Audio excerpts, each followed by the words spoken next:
सीढ़ियों के पीछे छिपा सच।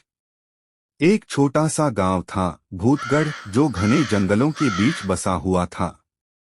उस गांव में एक पुराना हवेली नुमा मकान था, जिसे लोग सीढ़ियों वाला घर कहते थे। कहते हैं उस घर की सीढ़ियों के पीछे कुछ ऐसा छिपा है जिसे कोई समझ नहीं पाया, और जो समझा वो कभी लौटकर नहीं आया। 20 साल पहले एक औरत संध्या अपने पति और बेटे के साथ उस घर में रहने आई थी।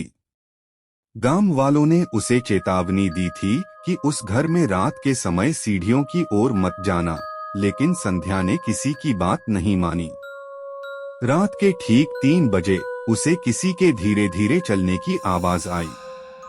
सीढ़ियों पर उसने बाहर झांका, कोई नहीं था, लेकिन जैसे ही वो सीढ़ियों के पास पहुंची, उसे किसी के रोने की आवाज सुनाई दी, एक बच्चे की। डरी हुई संध्या ने सीढ़ियों के नीचे झांका, और वहां कोई नहीं था। अगली सुबह उसका बेटा गायब था। गांव वालों ने जब घर की तलाशी ली तो सीढ़ियों के पीछे एक छोटा दरवाजा मिला, जो पहले कभी किसी ने नहीं देखा था।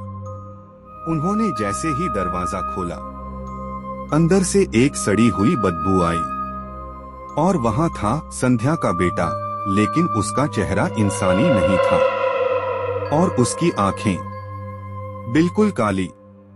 उसके बाद कोई नहीं जान पाया कि उस घर के अंदर क्या था, लेकिन आज भी रात के 3 बजे अगर कोई उस घर के पास से गुजरता है तो सीढ़ियों से किसी के रोने की आवाज आती है।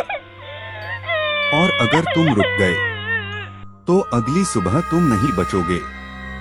क्या तुम उस सीढ़ी के पीछे छिपे रहस्य को जानना चाहोगे?